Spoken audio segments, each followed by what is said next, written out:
Sino detatamo.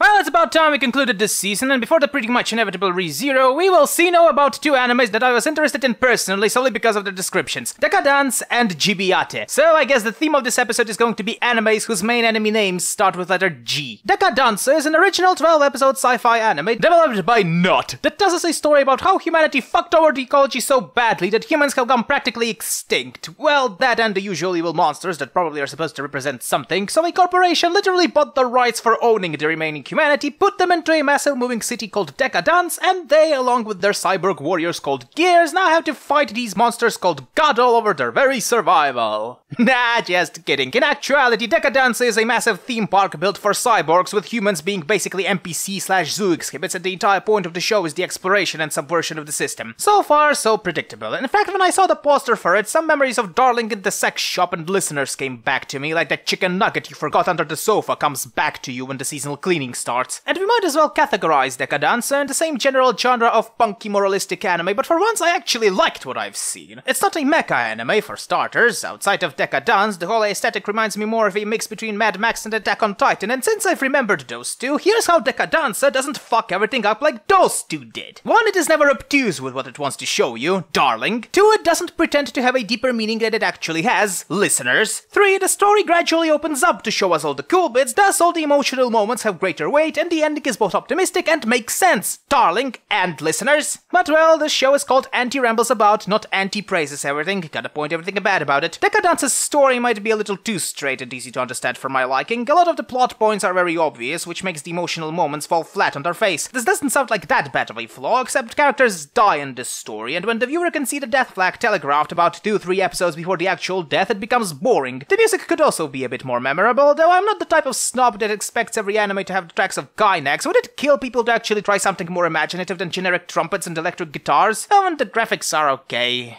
Nice, don't get me wrong, but nothing too special. In short, though I liked the anime greatly, in retrospect I only remember a handful of moments from it, mostly a couple of story beats in the middle and towards the end, and everything else is a forgettable slur of a generic fight the power story with some cool action scenes. I can safely assume that this anime will fall into the underrated category of animes, given that ReZero came in the same season. And now Gibiate.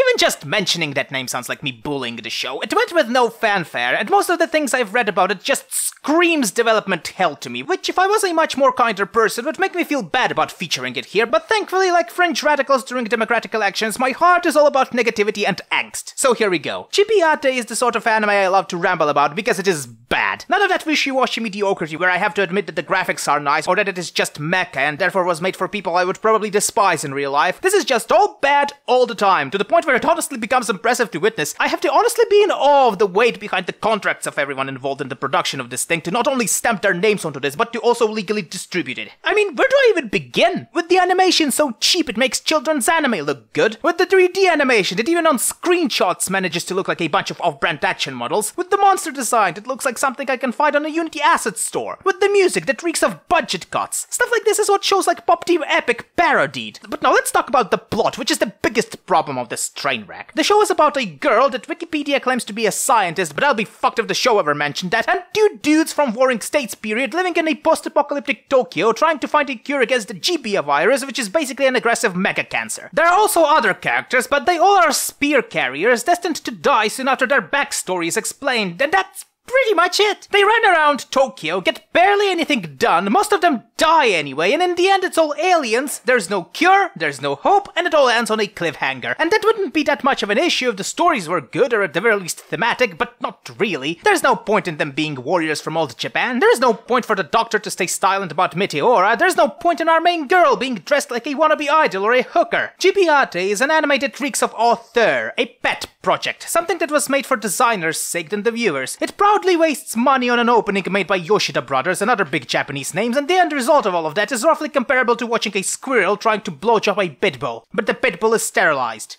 And is a bitch.